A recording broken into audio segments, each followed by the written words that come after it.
9, 8, 7, 6, 5, 4, 3, 2, 1, 0.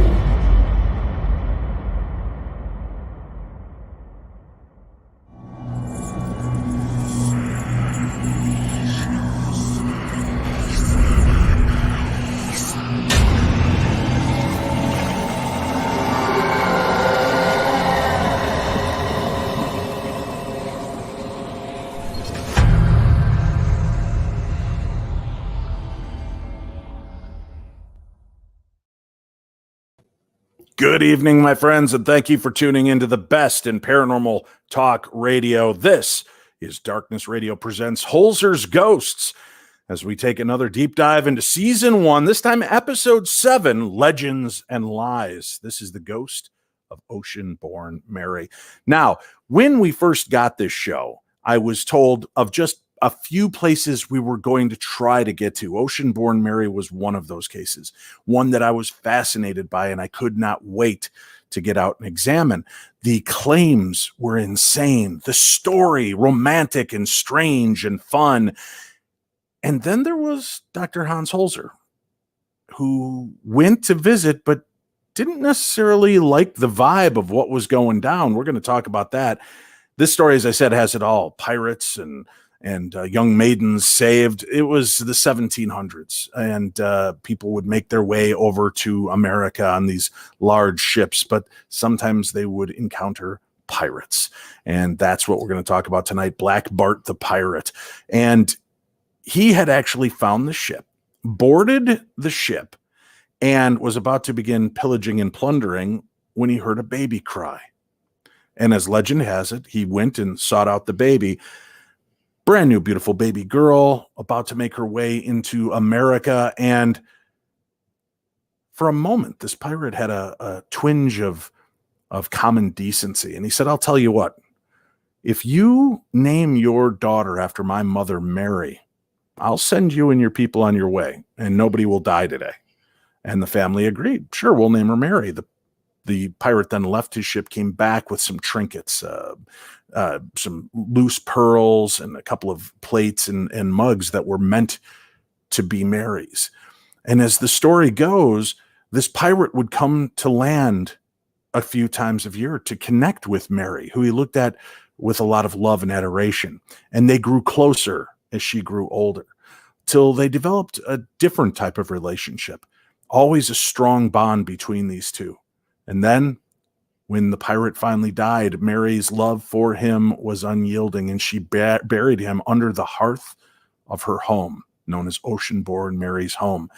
And that was the story that has been around and part of history for a long time in Henniker, New Hampshire.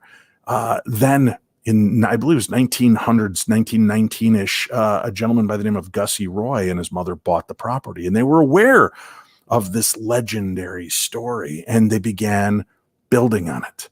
And he would actually, because she would keep in contact with the pirate, he would bring them jewels and pirate gold, and they would hide it on the property. Well, Gussie Roy, kind of the P.T. Barnum of his time, would let people rent spades from him, small shovels, so they could go out and dig up his yard for 50 cents. And if they found the treasure, they had to split part of the treasure with Gussie Roy. So this is how the story progressed. People would come to see Gussie Roy, and they would see spirits in the window up above. They would see a woman in white walking the property line late at night.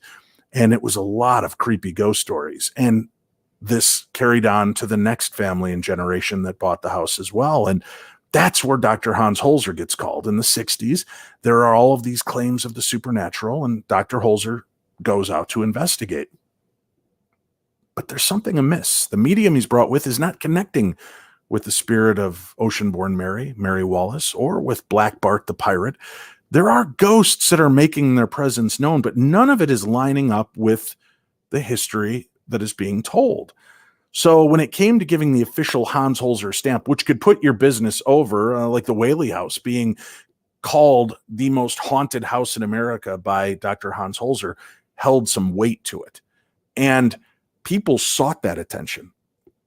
But Dr. Holzer was not one to be fooled easily. And even though people loved this story, he knew there was something amiss. He would never go on a record and say, yes, this is haunted by the ghost of Black Bart the pirate and of Mary, ocean-born Mary. He wouldn't do it and left. And there was a lot of fanfare about it. People were disturbed and irritated and angry at Dr. Holzer because he refused to give that nod.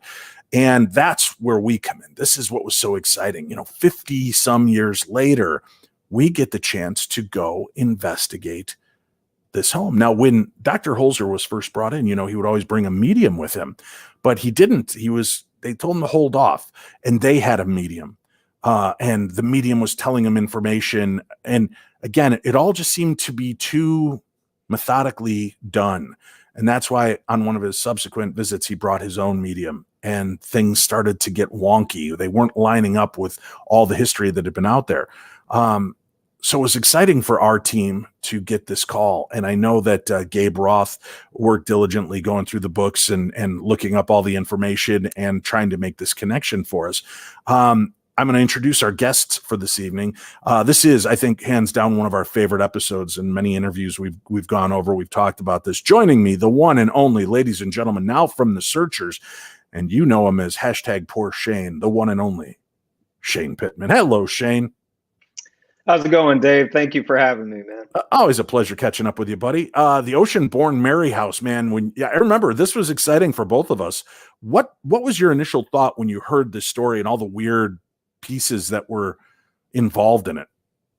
Well, my initial thoughts was I've always wanted to. I've always been intrigued by the ocean-born Mary case, but whenever we were going over all of the stuff that Hans Holzer had in his files regarding it, like you said, a lot of it wasn't adding up, and it just intrigued me even more because, it was almost like it was a mystery that, we were on, that we were trying to uncover. And it was just bizarre, all of the things that were not adding up at the initial time that we were looking into it. And I want to remind folks that Holzer Files Season 1 and Holzer Files Season 2 are on Travel Channel and Discovery Plus. You can go catch up. They've also re-released episodes of Season 1 called Holzer Files Reopened, where there is special footage and extra bonus scenes that did not appear in the first airing of these programs. So you have to go find those on Travel Channel. I don't think they're put them up on Discovery Plus yet, but go look for Holzer Files Reopened, and you can watch them, these episodes, with some notes. And Cindy, Shane, and I were pulled together about a little over a year ago before the pandemic hit to sit down and discuss Season 1. So we cut these little bits that they inject into it, kind of like pop-up video. It's cool. So check that out. But yeah, the ocean-born Mary case, and I just watched the reopened episode today on it and was reminded of so many of the cool backstories. You and I had a very profound paranormal experience at this house that I want to get into later during the investigation. But behind the scenes, on programs like this, I've told you we like to dig deep and go behind the story. We also have producers and researchers that aid the cast and Gabe in getting further information, getting permission. Once Gabe has found people and a story, then our field segment producers go to work. And that is a tough job. That is not easy to do, to dig into a story 50, 60 years old, to try to find all of the people that you need to make this an episode. And joining us is, and this is great because we have not spoken really or been together since the end of Season 1, but joining us now was our special field segment producer for the ocean-born Mary case and half of all of the first episodes, Chris Cagle. Hello, Chris. How are you guys? Doing great. Good to see you, man. Good to see you. It's been a while. This was had you worked on a ghost show before, Chris? Yeah, but not to this capacity. You know what I mean? Like Hans Holzer, all of his case files, like everything was just like real legit.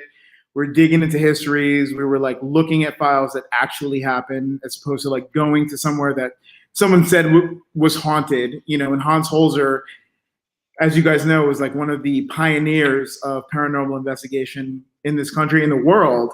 So this was a very different kind of paranormal show for me to work on. Now you got the chance to work very closely with the current homeowners, and I'll get into that in a little bit. But I want to talk about those people because they were so awesome to work with. But as I touched on in the opening, I told the story as it has been told for centuries. Right. At the beginning of the show. Now we're going to take a deeper dive and look into this. If you have not yet seen this case, spoiler alert. But let's start to dissect this. And first of all, I'm curious, Chris, when you're going back to stories that far back, was it hard to uncover people that had experiences, people that knew the history and were willing to step forward and talk? Absolutely. It was this case was particularly hard because the legend goes so far back, and finding the people and the families that were involved was particularly hard. But the fun part about this was actually finding a relative of Oceanborn Mary. So as hard as it was to navigate this case and look for people or the families that were involved, because again, Hans Holzer was doing these things way before I think any of us on the screen was born. To find people that were directly involved with the case was difficult. But as talk about small world and weird coincidence. And as Dr. Holzer said, there are no coincidences. You're referring to the woman that, and oh my gosh, her name just jumped out of my head. Do you remember her name? Siri. Yes, Siri. She turned out to be a teacher for our executive producer and the owner of Painless Productions. And he's like, wait a minute, who are you talking to? And she remembered Jim. Jim remembered her. That's a weird tie to come in 20, 30 years later for him. I honestly think this was one of those cases where we weren't fighting to find the truth. The truth was coming at us because a lot of the things that we were trying to set up, just getting the initial files on this case, Gabe, going over everything with Gabe, things weren't making sense. And I remember us kind of looking at each other and being like, I don't think Hans was done with this. I don't think he was satisfied with the evidence that he found in that house. I don't think he believed anybody that he had been talking to. I don't think that anything that was said to him was accurate. And so working on this case, as you guys know, there were a lot of twists and turns. And folks, I'm going to let you in on a little secret. So come up close to the monitor because I can't tell everybody, just you watching and listening. Come a little closer. Come on, get a little closer. I've had my shots. It's safe. We're on the computer. Sometimes in the paranormal, people lie. It's hard to believe. I know. No way. There are fibbers among us that have an ulterior motive and looking to make a name for themselves using the paranormal. We talked about that in the Franklin Castle episode from season 2, Tell Me No More Lies. And then this story was really a Rubik's Cube that was put together by Jigsaw from the Saw movies, right? I mean, there were so many weird twists and turns. I mean, we were all over New England with this case, Dave. As you remember, from, New Hampshire to Boston, Boston to Rhode Island, right? And then out to we went out to Michigan, to meet with Siri. Yeah, it was crazy. We were all over the place. And okay, let's talk about that. I don't remember if they mentioned this in the episode, but Siri, when we had first found her and made this connection, she was going to come to us and bring the jewelry and the pieces that the families passed down. Mm-hmm. And I think the first time, wasn't there a horrible storm or something that blew through? There were a lot of moving parts, and I remember all of us talking about it because the way the case and the story ended up shifting, we ended up finding the actual Oceanborn Mary house because originally she was coming to Henniker, New Hampshire, to the place that everyone thought was the house that Oceanborn Mary lived in. And throughout that case, we figured out that a lot of that was false, right? Shenanigans, yeah.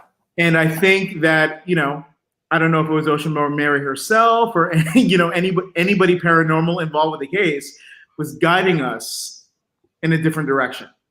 Right. But here you've got this woman trying to get to us, and she was stopped 2 or 3 times with, I think, broken down car, bad weather. And then her husband, I think, got sick for a short time.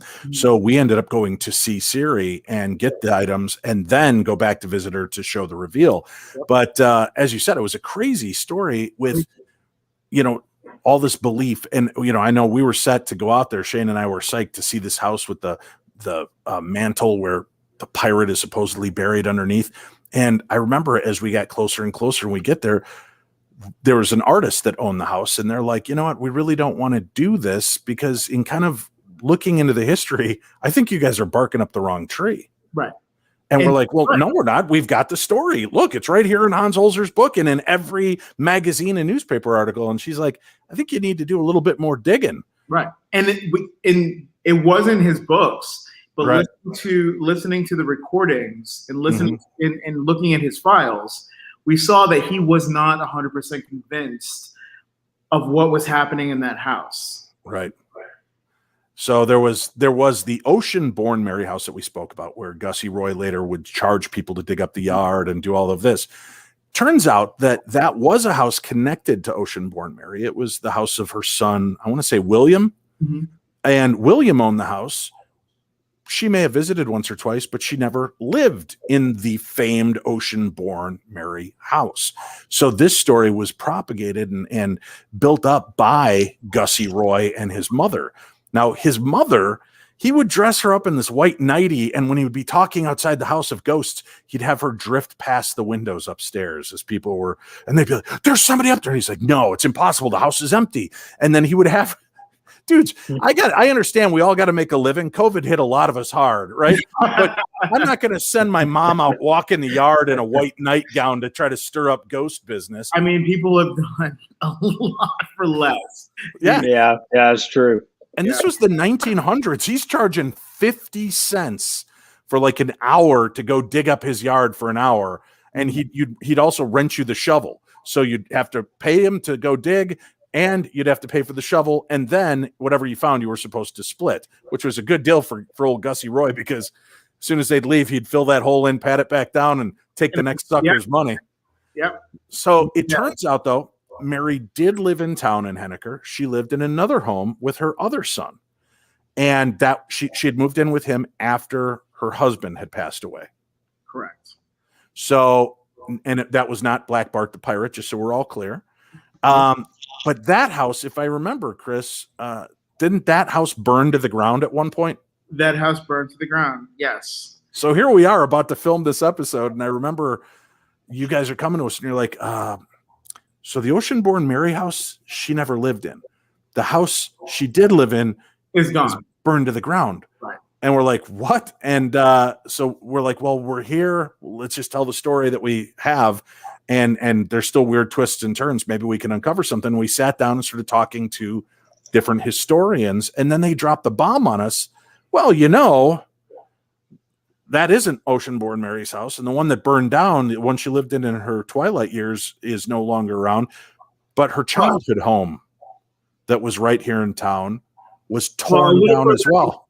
It was a little further north. Right. Yeah. But they had torn it down. And I remember her kind of leaving me with that. And then she goes, but then they rebuilt it board by board, brick by brick in a new location. And she wouldn't tell us directly where it was, but that's where a lot of the Mickey Mouse and goes. Those are great days, Dave. Great days. Oh, yeah. I remember, getting that bomb dropped on us, and we're just like, we got to find this house, because she let us know it was relocated. It's not that it was taken apart and thrown somewhere. No, the house was literally lifted, relocated. And I remember, all of us in a panic, like late nights, like trying to find this house. And now we cannot say where it specifically is. We're protective because the family that owns it is very protective. So I know many of you are wondering, well, though, how do you know that this was truly the house? Well, this is inside the house. This house, built before 1730 at Londonderry, New Hampshire, moved and re-erected by G. Holden Green of Beacon Street, Boston, Massachusetts. That is the sign that actually hangs inside the ocean-born Mary house. They have the provenance, right. and the owner, Anne, you don't want to mess with her, because She is a historian. She knows her stuff. And Historian. a knighted historian. Yeah. It's amazing. She was so great, both her and her husband. But we dig through, and thank God for you and Gabe and the people behind the scenes to actually get the people to open up to us, to tell us, here's the right direction you want to look in. But the family wants to be left alone. Now, Chris, you and Gabe had to reach out to the owners. What was that first call like to them? It's funny. We were on a call, and I reached out to them, and I was just like, "Are you aware?" I was, I always take the initial before I let Gabe come in and do his thing. I was like, "Are you aware of the house that you live in?" And they're like, "Oh, you mean Mary Wallace's house?" Yes, they were 100% aware of who previously occupied this house and what it meant. They actually call it the Seaborn Mary House, right, opposed to the Oceanborn Mary House. But yeah, they were very aware of the history of the house, but kept it quiet and just kind of, it wasn't the big fanfare that the actual or the Oceanborn Mary House in New Hampshire had. This was kind of kept on the hush hush, and we're going to do our part to keep that on the hush hush. But yeah, they were very aware of where they were living. And this woman has got an insanely interesting pedigree. I talked to her. She's like, "Oh yeah, I'm a historian that's worked a lot on Ben Franklin's history and stories." I'm like, "Hey, I've always wondered. I heard in England that in his house in England, they actually uncovered body parts underneath his house of they think probably upwards of 40 to 50 cadavers." And she goes, "Oh yeah, I'm the one that found those." Yep. And I'm like, "What?" And that was so cool because she knows her stuff and explains, just so people don't wig out and think Ben Franklin was a serial killer. He had a house, but he also leased part of the house to a doctor during his stays. And when he'd be over in America, the doctor would be there. The doctor would work on cadavers. And back in the day, you would pay people to rob graves and bring you the cadavers. He would test and splice and cut and then dispose of them under the house. And take whatever jewelry they had left. Yes. And you got to love, right? Ben Franklin, he's got to come back home. I mean, we've all had that person that's come to our house and has left a little bit of a mess and you have to go in and clean, but never the smell of rotting, decaying bodies. That to me is a roommate maybe you need to get rid of at some point. Whole new level. Yeah. So she was great. And they were so into this, which was cool when we find them. But we're talking to the historians, and you could see historians, they don't usually like the paranormal aspect, but they were kind of open to the concept, and they liked the legend, I think, more than they liked. We were very good at letting them know, and Dave, what you do speaks for itself. You're an investigator. You're not a ghost hunter, and I feel like, with that being said, there's a history digging that you're doing. They love that stuff. We don't want to just go and pretend there's some sort of spooks. We are uncovering a mystery. You guys literally uncovered a mystery, and I think that they loved that because there was parts of the Oceanborn Mary story that they didn't know either that we were bringing to them. So with you guys sitting down, you guys were literally bringing them evidence and stories and facts that they didn't know that made sense to them, and then they gave us more facts that made sense to us. Right. It was very Hannibal Lecter quid pro quo as I sat down in front of her. I had the little envelope of information. "I'll let you know, but tell me about the lambs, Clarice." Right. And she gave us the information. It was so cool to see the layout and the understanding of this story, but the fact that they wanted to get it right. And I think, Chris, I firmly believe what a lot of these historians loved about working with us is we could have taken the easy way and just talked about the ghost of the Oceanborn Mary House and just accepted it at face value.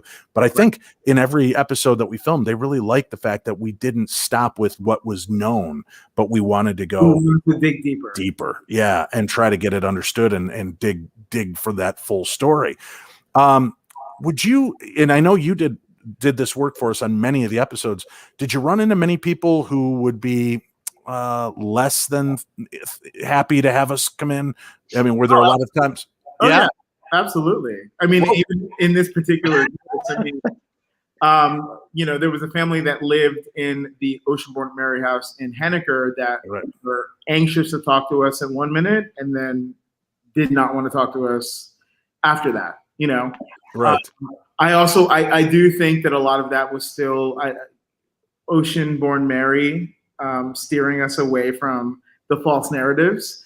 Looking back at it, I feel like we were being guided on this case more than being pushed away because, we've worked on many cases together, and there were some cases where, like, clearly whatever force was happening was pushing us away. This was not one of them. I feel like Mary was trying to get her story out there. But yeah, there was a few families, the homeowner of the Oceanborn Mary house in Henniker, New Hampshire, they wanted to kind of go on with their lives and didn't really want to partake. They were all against us tearing up their mantle place looking for a dead pirate. What? And not that we were going to do that. But I think one of the biggest breakthroughs we had, too, was when we were allowed to take Cindy to her burial site. Yes. Now, that's weird, right? Getting permission, because you kind of, a lot of these cemeteries, they're like, yeah, everybody from that family's dead, but there are new, fresh graves around, and families don't want you capturing that. But we did go. Now, here's an interesting behind the scenes story. This was, I think 4 episodes into filming or so for season 1. It was cold. I mean, stupid cold. And it was one of the only times we had snow on the ground. And of course, a lot of it had gone away, but the snow was right in front of Mary's grave. So as we stood there for an hour and a half to film that scene where Cindy's trying to connect with the spirits, we were freezing. And let's I do have a couple of pictures we'll show real quickly.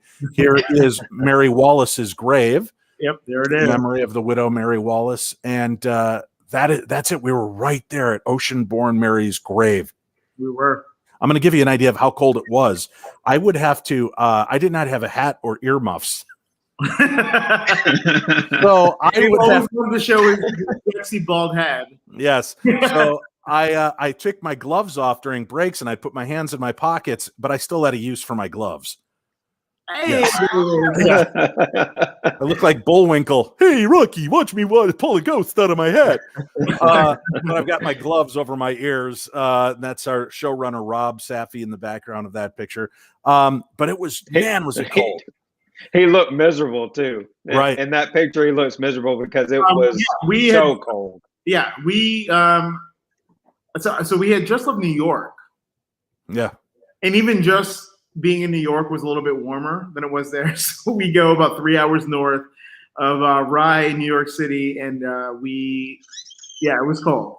Snow on the ground. Yeah. Yeah. And then we had to sit there, and poor Cindy, folks, you got to understand, we brought her and dropped her into a cemetery. She has no clue why we're there. She gets led around and we end up in front of Mary's grave. She feels the pull, but there are spirits from other graves pulling and trying to talk to her. She was getting very agitated, and it was cold. We were all getting irritated by being out there so long in the cold. And this was one of those instances where I feel really bad for Cindy because she's hitting on things that I don't know yet. I have no clue. And I'm just mentally taking notes. And I stood there holding I think I had like the bag with the jewelry and the plates in it. And she didn't know you had it yet. No. And she was getting agitated by whatever I had in my hands. It was really strange to watch her get so pissed. And it was so cold when we finally took a break. They're like, go sit in the car, warm up for a little bit. I couldn't open my hands. Yeah. So I handed you guys the plates, and I'm like, Shane, blow on my hands, do something. So we go sit in the car, and Cindy was inconsolable. She was so angry. And Shane and I are looking in the car, and like any little thing we said, she'd get mad about. And we started to realize something's pissing her off. This spirit, the energy. She knew. Yeah. She knew we were not in the right spot. She felt it. Right. She knew it. And I think Mary was telling her that. And it was really agitating her. I do remember that 100%. And you do have to know, folks, I mean, when we're talking about this case, this girl, Mary, her life was never her own. From the moment that pirate boarded her ship and left. Pirate baby. She was pirate baby. She lost the rights to her own story. People talked about her, and they talked about the fact that this pirate would come back and visit, and all these things that would happen, and then ghost stories around her. And this poor woman, even in death, could not catch a break. It was really bizarre to see all this unfold. Listen, we do have to take a quick break. I do want to make a quick mention. Shane and I are going to be, and so is Tim Dennis from Darkness Radio, but Shane and I are going to be in Gettysburg next week. We arrive Wednesday. We're there Thursday, Friday, Saturday, Sunday. We'll be meeting you. Shane and I will be doing a talk together. I think Tim and I are going to do a talk together. We're going to have a great time, but if you want to get some more insight behind the stories of the Holzer files, come on out to Gettysburg.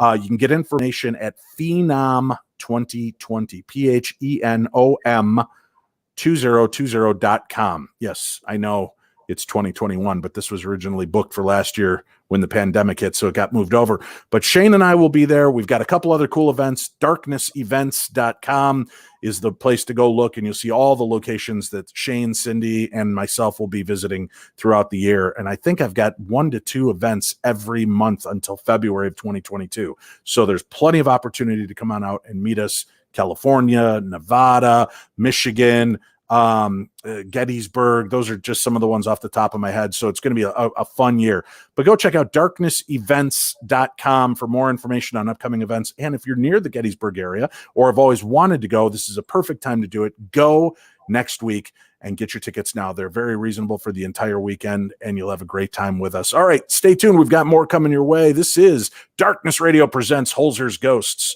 the ghost of Ocean-born Mary.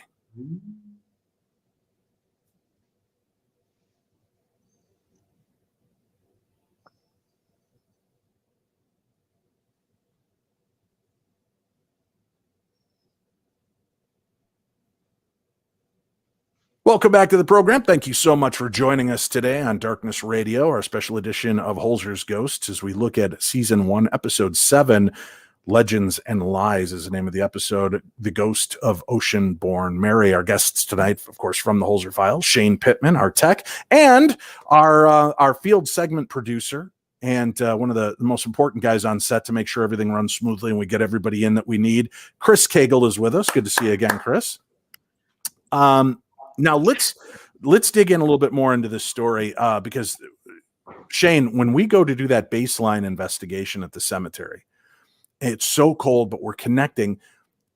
Do you remember the conversation you and I had? They keep us separate, folks, for those of you that don't know. So after we get done, Cindy's taken away in one car, Shane and I in another, so that we can talk and not influence her about the case or what she hit on. But do you remember how confused we were by the information she was giving us that night? Yeah, because like you said before, we had all of the case file information and nothing was adding up. I mean, she was giving us a lot of things that we were like, what? Red, white, or red, black, and yellow flag? What are you talking about? And she was picking up on a bunch of stuff that we had no clue. We had no clue where she was going with it. It was nowhere to be seen in the case file at all. And yeah, me and you, I remember the conversation. We're like, where is this going? I mean, and at certain times we were like, how is this case going to progress? Is it going to progress? Because it was kind of like a standstill almost with some of the information we were getting. Well, right. And then you're standing there and you don't want to be cynical or skeptical, but again, you're getting a medium she's the only one hearing things and getting this message. And we're in the middle of a cemetery. So is she really getting the messages from Ocean-born Mary, from that story, or is she getting messages from other spirits? So you and I are trying to sort through that to figure out where we're going to go. And that was frustrating. Chris, I remember having a group meeting with producers and directors, and Shane and I are like, I don't know, man. We don't have a place to investigate. We've got stories coming up from Cindy that don't make any sense. And for those of you that don't remember, Cindy kept talking about seeing a flag. It was like a yellow flag with an arm and a sword, and then there was red like blood. Specifically, yeah.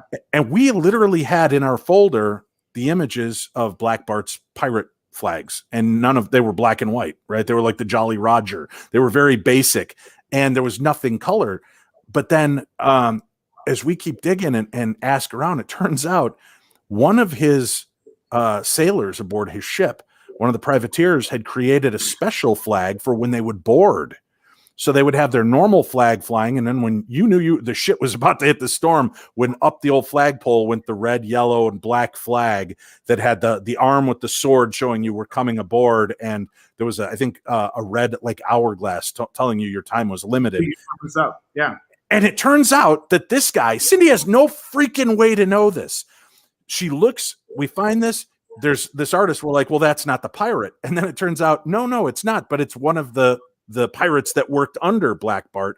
And that guy was like Tony Soprano, right? We think pirates, we think Captain Jack Sparrow with the Black Pearl, one ship, and we're onwards. But there's different ranks underneath them, just like you said, in the mob, there's different ranks, but you knew what those flags meant when they were being flown, and he had like a fleet. He had like 3 pirate ships going to hit all the angles. So he was cleaning up out there doing this work. Absolutely. So just to remind your viewers, like once we figured out that we had to go south, right, to New England town, once Cindy confirmed it, the historians confirmed it, we go south to where the house is now located. But we speak to a person who is very, who understands pirates, right? And they kind of give us the lowdown on pirate flags and the whole nine when it comes to that.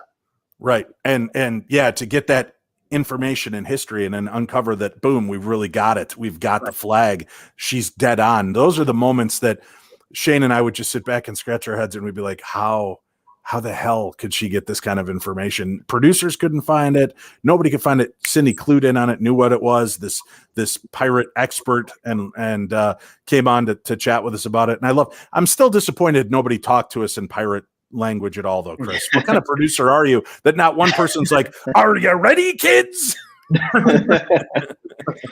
Well, it's like you said, too, though, Dave. Remember, this was early on in our filming, so we were still getting the feel. What was that? Yeah.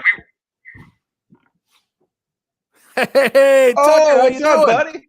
How's it going, man? How are you? Good to see you, buddy. Doing good. Tucker was our showrunner for season 1 for I think about more than half of our episodes. It's good to see you, buddy. Good to see you. Good to see you, man. It's been a long time.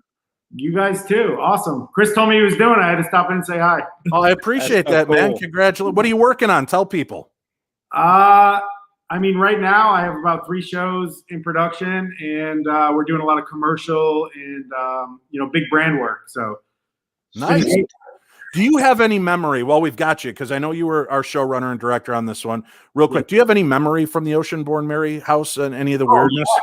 I mean, I wrote the first season like 10 weeks before anybody came on, so I really remember when Chris took it over, the idea of thinking we knew the story going into it, and it just kind of evolving into what it became was amazing. And it was like a trek for every twist and turn that we went around the corner. It was something new.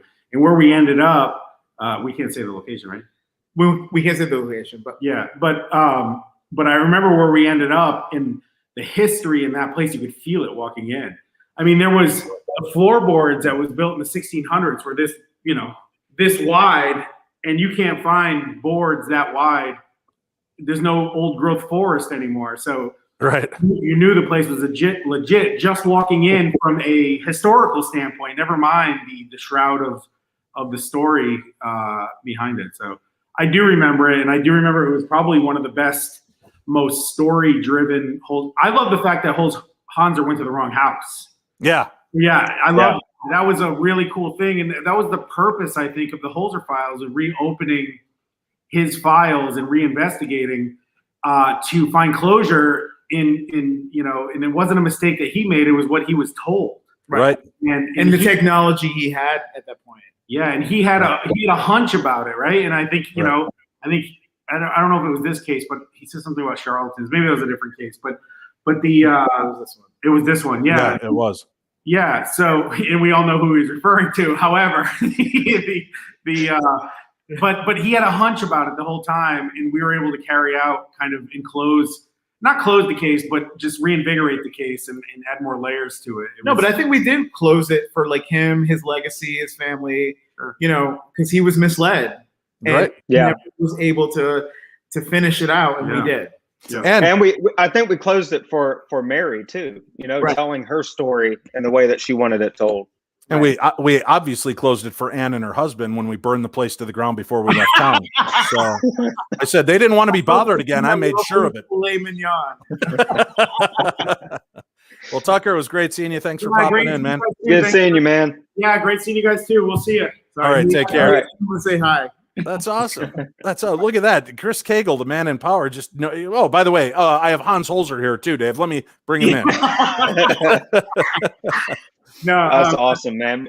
We haven't seen Tucker in a long time. Before we get going, like Tucker, like he's the man. Like again, this show was what it was because of his brainchild. So we thank him 100%. It was very cool, and just the people behind this you could tell there was a lot of love. That was put into this so that you could feel it. And I think that's why we do stand out from any of the other shows that are out there. Hey, next week, folks, we're going to take a look at Grave Secrets, the haunting of the Howard Dickinson house, or as I like to call it, the Michael Meyer episode of Shane Pittman. Wait, who are you guys getting for that show? I think you'll have to tune in and find out, Chris Cagle. Wasn't that the Howard Dickinson house? One of my episodes too. Yes, wasn't that the episode, Shane, where you were so pissed off in the basement? Oh my God! Dave, he literally wanted to kill you. I know. I saw his face change. It was probably the most terrifying experience. I hope to God that never happens to me again.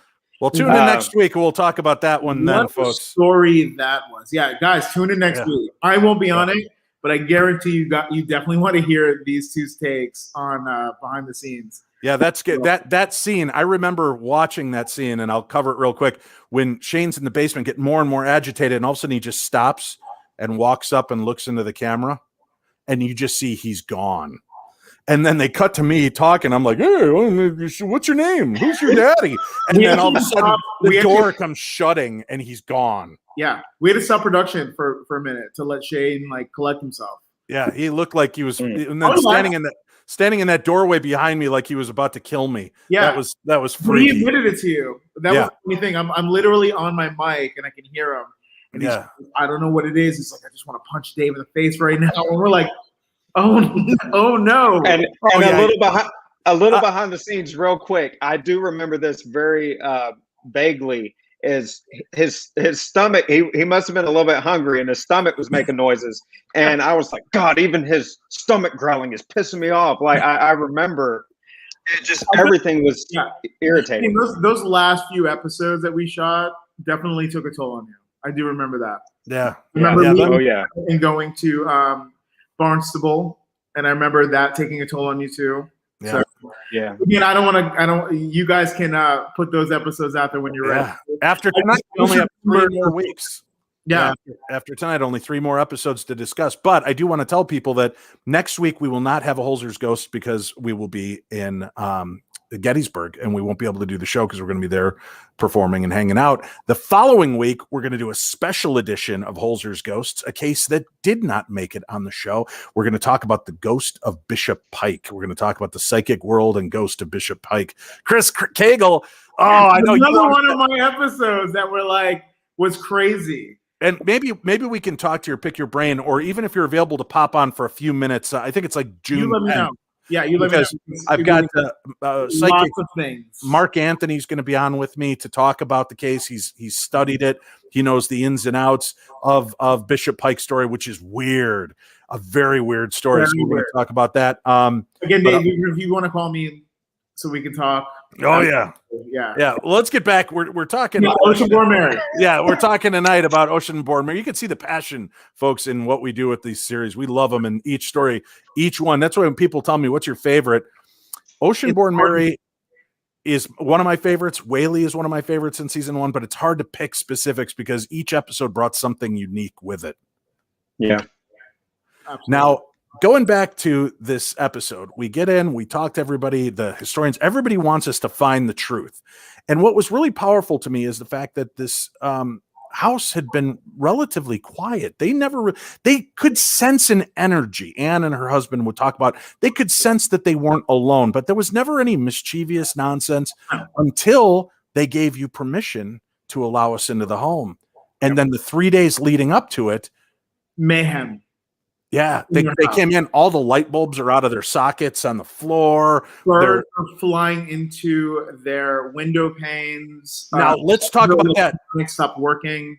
Let's talk about that, because that's a cool aspect of the show that they very briefly touch on, but they don't tie it to anything. So the homeowner's talking to us about, it was really strange. As I'm here, this red cardinal keeps throwing itself into the window, and it's hitting hard. She goes, then it goes around to the other side and starts hitting the window. And it hits me. I'm like, a red cardinal? And she's like, yeah. And I'm like, are you playing a game here with me? No, why? Black Bart the pirate was a fancy dancy pirate, because when he went aboard other ships to plunder, he changed into an outfit that was all red. And then he had that big like pimp hat on with the big red feather coming off the back. And so like a big red plume, like a cardinal. So he had been cut out of her story for well over 100 years. And now that we were messing with things, spirit activity starts mounting. And this bird, this brightly lit bird, wants in the house. That's a weird point, especially when you know that Native American and indigenous people believe in the spirits, and the birds are a very powerful sign. And there's just too much we could not, have even, Hollywood couldn't have made it up. It was so cool to see all that stuff come together. Yeah, no, it really was. I was just like, for them to come home, because they only live there half the year, right. They have a house down south. They were like, they had never really experienced anything quite like it. They knew there was an energy there, but it was never menacing to them. So they just kind of let it go. But to have kind of menacing things start happening for them, it was weird. And I feel like it was because of our presence there, Right. It is, it's weird to know that the spirits are so aware that they're starting to, or spirit maybe in this case. But we head on out to this house, kind of do just like a real quick baseline to get a feel and a vibe for this house. And it's definitely got some energy, but then we decide for the main investigation. Now, I'll tell you, Chris, this is the one thing I know viewers wish we had as much as we wish we had. And maybe going forward, if we get more seasons, I want to try to get a head camera, because there are things that take place. Like when we were in there and we were talking and trying to get our bearings, the what's the monitor we had that kept beeping like crazy? Melmeter. The Melmeter. Right? Yeah. Melmeter's going crazy, drawing us into rooms. Then we'd hear crashes in another room. We go out and find heavy doors wide open that were closed seconds ago. Light bulbs out of the sockets. Yeah, crashed on the floor. Nuts, right? So as we're standing there talking and trying to gather our wits, something walks past the window outside. I do remember that. And first of all, it pisses me off because we're not supposed to have anybody there. It's us, the cameraman, the sound guy. That's it. Everybody else is offset. They're not allowed to be there because we don't want that. And at first I'm thinking, all right, I'm going to, I saw somebody. Okay, we'll go on. And we kept talking. And all of a sudden the person walks the other way and starts heading out into the yard. And I go, somebody just walked past the window, and I'm looking. I couldn't see him. I actually left the house. They don't show this in the episode because, again, it goes nowhere. But that rattled me. I went out. I saw a full dark figure pass just like this in front of the window. For those of you who don't know, the show's an hour. We shoot for hours and hours and hours. So yeah, a lot happens in those hours that we're investigating. So I go booking out there. There's no spirit. There's no person. There's nothing out in that yard. That was weird. And it was unsettling. I didn't want to go back in the house, to be honest with you, because it was so weird. But then talking about weird, Shane, Cindy is standing there. She's a medium, a psychic medium who has this ability. And we start hearing footsteps, audible footsteps. The camera guys hear it. The sound guys hear it. You and I hear it. Cindy's not hearing it. Yeah, and not just footsteps. We were hearing a lot of chatter, like whispering. And we were like, did you hear that? Did you hear that? And we were going back and forth. And finally, Cindy was like, guys, calm down. And we were like, we understand, but it's like sensory overload. Like we don't know how to handle this situation because it was so intense and we didn't know how to handle it. And she had to actually calm us down in that moment. I remember that vividly. Go ahead, Like, Chris. Well, because I feel like this was one of the first cases, but it happened a few times where like it's almost like some of the ghosts of the paranormal were like kind of hip to the game, and they were blocking Cindy from hearing. Yeah, right. You guys were now hearing. It was almost like the adverse, like you guys were the sensitives to some of the things that she should have been sensitive to, and she was being blocked. Right. And Right. that amped us up. I mean, I remember I was so rattled in that episode because Shane and I could feel this breeze moving around the three of us, and our heads are pivoting like this as we're standing there, and we're like, Cindy, how are you not hearing this? She's like, guys, I don't hear anything. And you could see her agitation again. I think she thought we were screwing with her at first, and we're like, no, we caught some sounds on the EVP's recorders, but that was such a powerful moment. And then to realize, I think we pissed the ghost off because we'd brought the jewelry, and we brought the things from her past back as what we call a trigger object. Right. And we thought we were doing something good, and I don't think we did. no, and the spirit or spirits were not happy that we had returned to kind of stir this cauldron again. And I understand why. Again, we talked about the fact this poor girl, her whole life, she lived to be like 90, right? Wasn't it like 91? She lived her whole life having people crazy for the time period that she lived in. right. Wow. Yeah. She, it was just so strange to see her story and to know that she had no control over her own story and narrative. Everybody else told these stories about her. She became the ultimate folklore, but Right. had to live through her folklore alive. A lot of folklores you hear about people get built upon while you're dead. Hers Literally being built as she was still a living, breathing person. Yeah. And then in her death to just get escalated, Right. Yeah. And now there was some other things too, right? Not only were the light bulbs falling out, but she had trouble getting in the door at one point. And then didn't she have like a brand new oven that just refused? It was like refused to turn on. They Yeah. never had any issue with it until we showed up.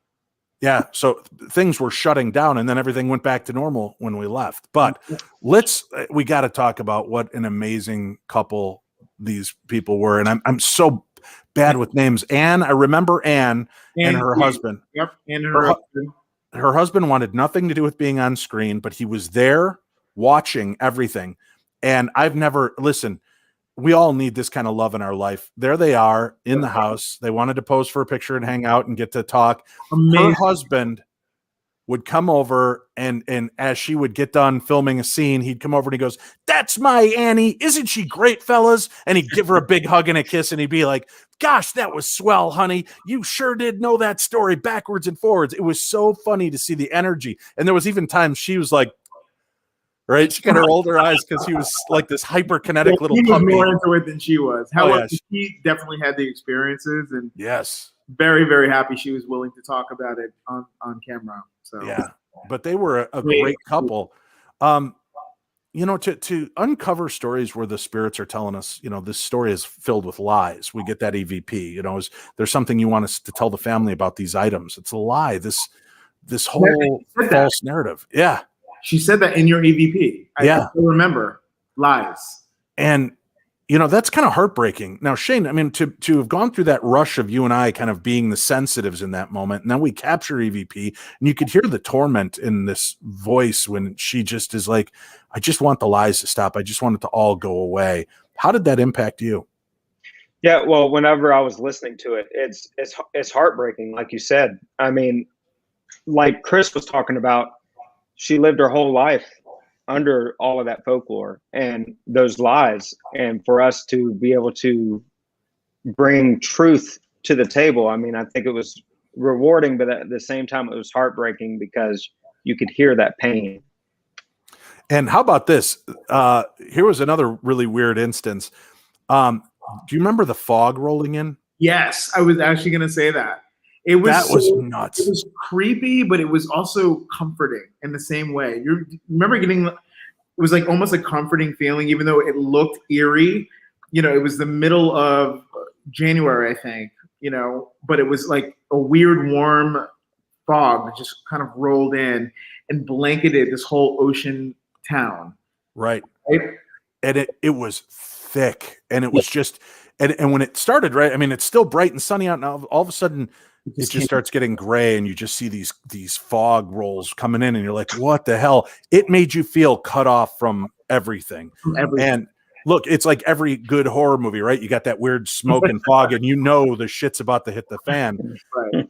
I was, you know, I wouldn't say I was afraid. I was definitely unnerved in that episode. And I think more so, not because of the activity, but the fact that Shane and I were getting bombarded with that energy. Shane, did you have any residual issues with that? I know I felt so spent after that first night. I think I slept most of the entire day the next day. Yeah, it was definitely draining because the whole time it was high intensity level the entire time. So the entire investigation, we're hearing whispering. We don't know which way to go. Like, we're hearing noises in other rooms. We go there, then we hear noises where we just left. And it was like that the entire night, the entire investigation. We were essentially working off of nothing. Remember, you right. were the first ones who actually investigate the real Oceanborn Mary house. To be in that particular house that she actually lived in, you guys were the first ones who actually ever investigated. So, like, there was a lot that you guys unpacked, you know? Right. We are the first and only to ever get a chance to investigate. They said they wouldn't do it. They wouldn't do it again. So, so it was all of the paranormal stuff that was going on, but it was also mentally draining too, because we were getting all of this information coming at us at once and trying to process that and fit all the puzzle pieces together. I mean, it was, it took a while to get over that one for sure. Now, I'm going to open it up to folks. If you have questions for our producer, Chris Cagle, for this episode, or Shane, myself, feel free to pop up with a question regarding the Oceanborn Mary episode. If we haven't done it yet, we will discuss this. I'm just looking to see if there was any that popped in here. Holly McNally seems to have a question. Dave and Shane, do you guys ever actually get scared or just nervous? One of us gets nervous, one of us gets scared. I'll let you guys decide by watching. I've definitely seen Shane get scared, but you know, there came a point where it was just like Shane would bring the most out when we stuck him in the smallest, darkest reaches of the home. There was the basement, the attic, a closet, and we got a lot of activity. So I've definitely seen Shane get scared. I've seen Dave get scared too. Yeah, but I've gotten scared as hell. I'll just tell you that. Yeah, on more than one occasion. The most terrifying moments for me is when Shane would drive in a state that he didn't know. Those would be the most terrifying moments for me. With roundabouts. Yes. If there were roundabouts. Oh, Chris, you missed it. Game over. Here's Shane. Man, what the hell? Why got all these roundabouts? Why can't we just have a straight street?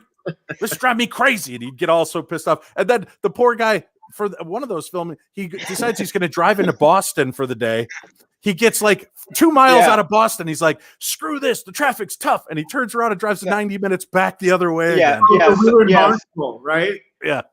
Yeah. Right. So, I drove to Boston because I was going to catch a movie because I was like, I've got free time. Yeah. And there was so many cuss words that came out of my mouth because these people, it was stop and go, stop and go, stop and go. I was like, screw this. So I drove almost 2 hours back to the hotel and said, just forget it. Cindy Brown says a huge thank you to Dave, Shane, and Cindy for bringing us this amazing paranormal show. Well, thank you to people like Chris Cagle and Justin Tucker and Rob Safi, Jim from Painless, the great crew behind us, because they help make the magic happen. They take all these little bits of gold and sew them together into really neat stories so that we've got something to be proud of. Sandy Wolf says, I know this has nothing to do with the subject, but Dave, have you ever experienced apportations like an item or a coin materializing? Yes. And we're going to talk about that in a few weeks when we visited the Ayers Allen house, which I believe was our second episode we shot together. And a spoon apported, but it sounded like a thundering boom, and then we go out there and all it is, you hear this boom and the whole side of the house shakes, and we go out there and there's this little spoon that hit the ground. I'm like, man, that's some powerful apportation that took place, but we'll talk about that in the episode when we get back to it. let me see here. We've got a couple others, and some of them are scrolling by so quick. If I missed you, just re-ask the question if I didn't get to you.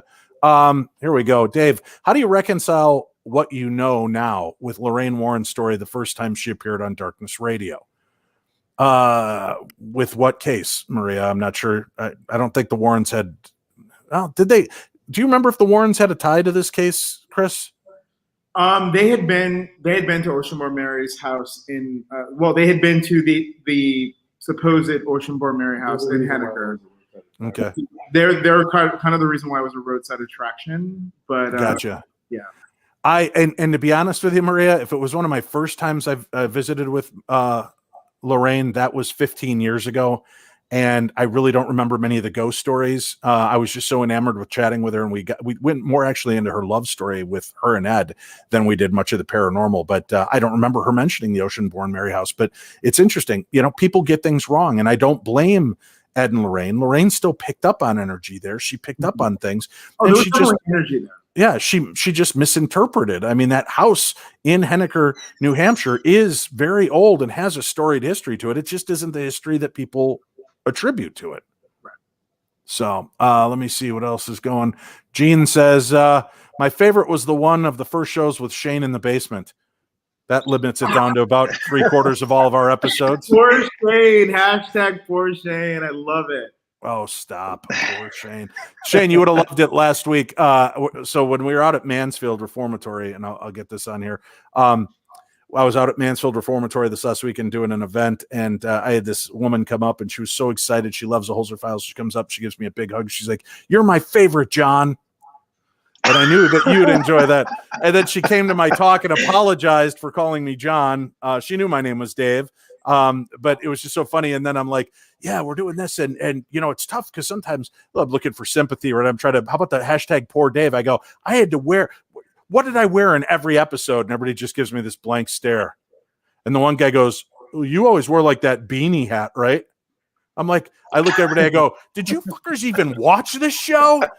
Did anybody watch this show? I was going to say leather jacket. Yes, I wore a leather jacket in every episode. I was boiling, but it was just so funny that they had they're all there because they love the Holzer Files. Good old John, the lead investigator, and the fact that I wore a beanie during the investigation. Shane, that's when you've made your mark. Yeah, I don't know what the mark is. Grow Your Life says, Shane, have you ever considered learning mediumship techniques so you can manage your sensitivity?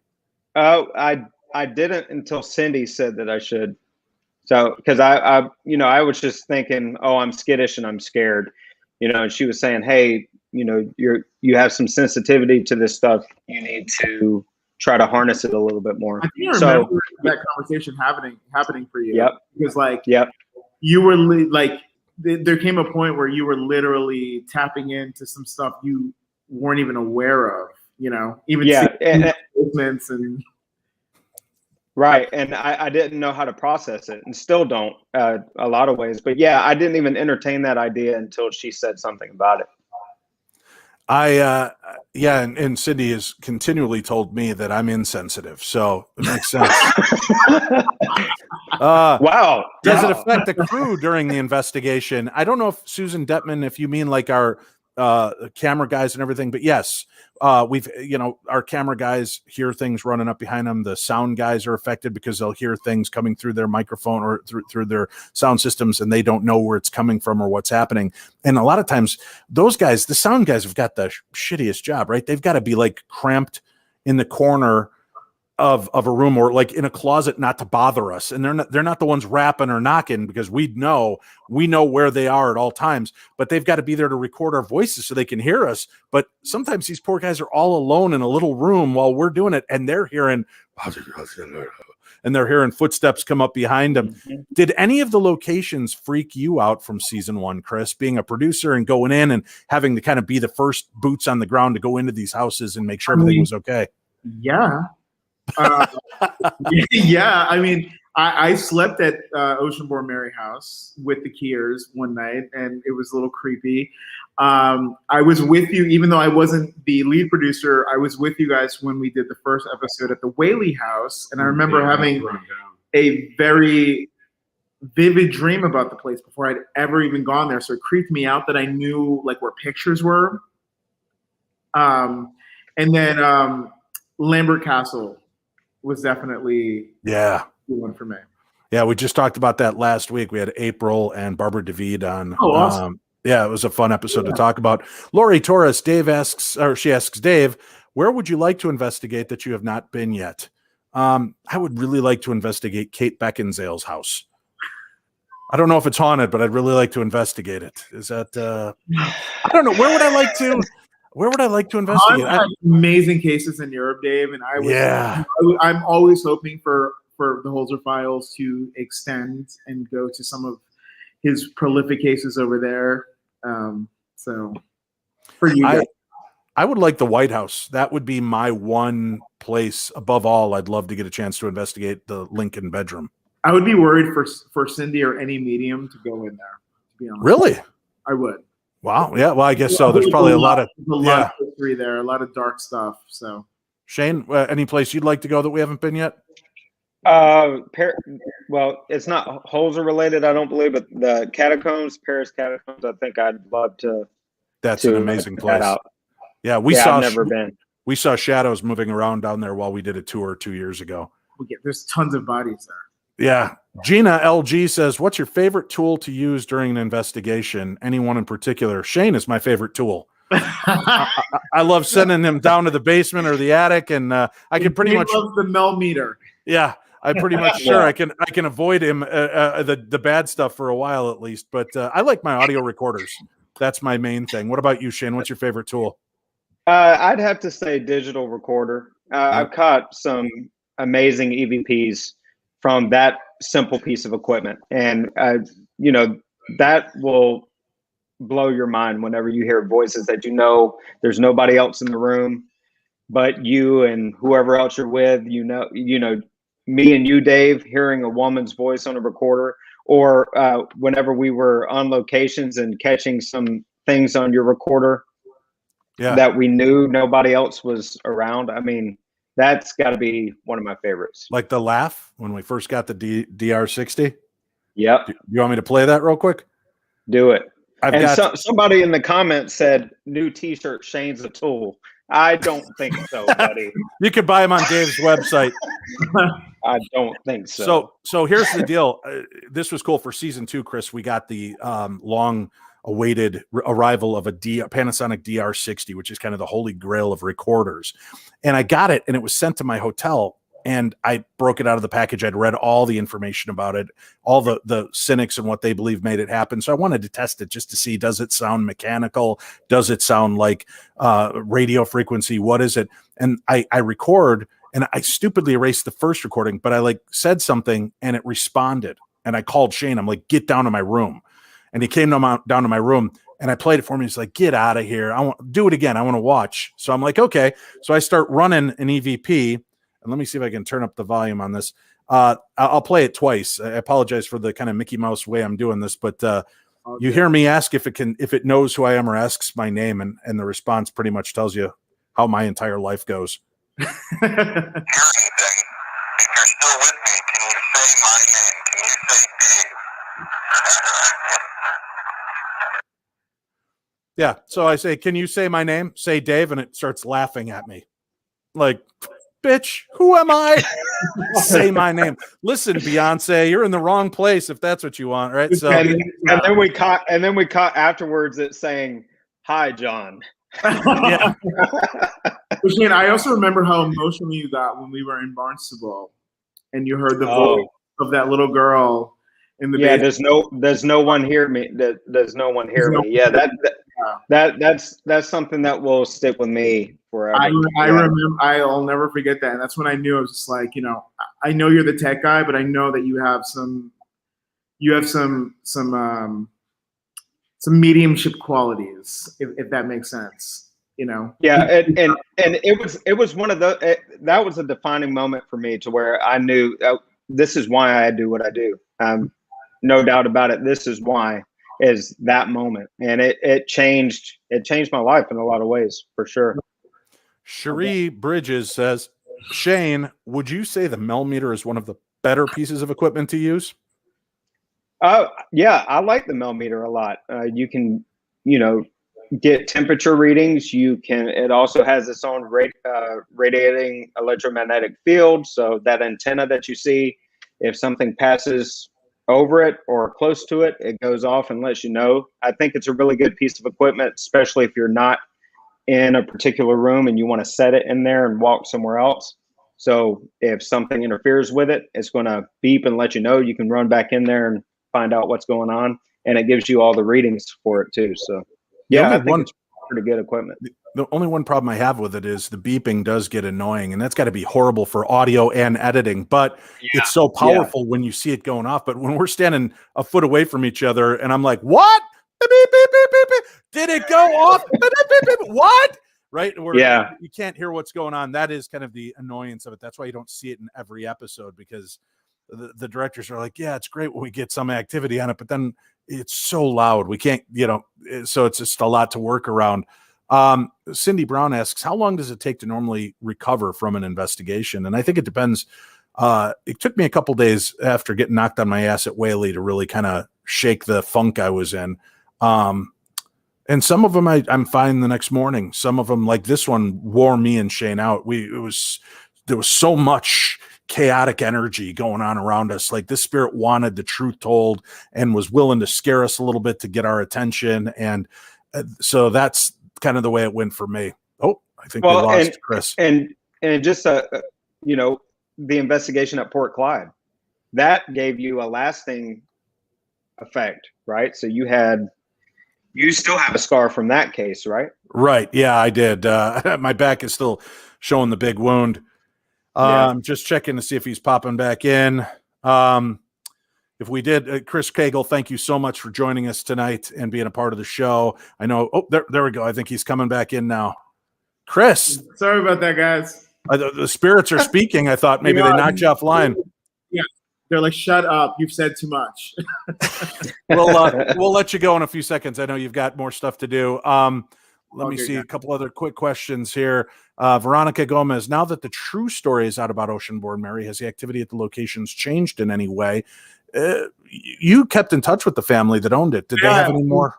No, like, again, they never really had anything that was, anything that was crazy for them. They embraced Oceanborn Mary. They embraced her presence there. Us showing up there, I think, kind of stirred the pot, but it was also important because I think at the end we were able to finish her story, tell her story, and let people know that she's good. Whatever you heard about her in Henniker, New Hampshire, in that house up there is false. Right. I'm where I am. I don't want anybody to know where I am. Right. I mean, so we've never disclosed a location, but I think that the case is closed and the family is good. They've always been good. And if anything were to really take off, I think the Keers would have contacted me so we can get the boys down there. Yeah. Elizabeth Fry asks, have you ever been on an investigation where you didn't get any activity? Not on Holzer files. We had stuff happen. There were times I felt like we didn't, and we don't know till we go back and review the evidence. Like the Merchant's House Museum felt really dead to me. But we go back and those doors slamming, and you see that stuff play out was weird. But I always point people to the Demon House episode of Ghost Adventures I appeared on. I'm still proud of that episode and stand by it because there's all these claims. I mean, it was like The Exorcist meets Amityville Horror, and nothing happened. And I get a cool camera moment where I'm in there challenging the demon. All right, come on, blah blah blah. And Zach goes, "Dude, you're doing my job. What are you challenging him for?" I go, "If you think for a second I believe there was a demon in this house, I would not be challenging a demon like that." That's how secure I was that this guy was full of shit and shenanigans. So that episode and I love the fact that Ghost Adventures aired it with no evidence. We got nothing. So I like that they stayed by it. Let's see. Holly McNally, Dave and Shane, do you guys have rituals or something to cleanse yourselves? We usually take a shower together with soap on a rope right afterwards to keep clean. It's true. I was there once. Yeah. Giving away our secrets. Chris is great. Getting all the back. Getting all that back scrubbed up from Here to help. He's good. Let's see. A couple more questions, and then we're going to wrap it up here and let everybody get back to their time. let me see here. Oh, they're scrolling up too fast. I can't keep up. But all right. Well, Holly says thank you. She likes that story. I actually, yes, we do prayer. We do a lot of prayer, and we do a lot of things like that to deal with negativity and to try to keep ourselves clean. And I know Shane drinks copious amounts of alcohol to keep the spirits at bay. Before investigations, Right. too. Yeah. We like to cleanse everything prior to us going in there and screwing everything up.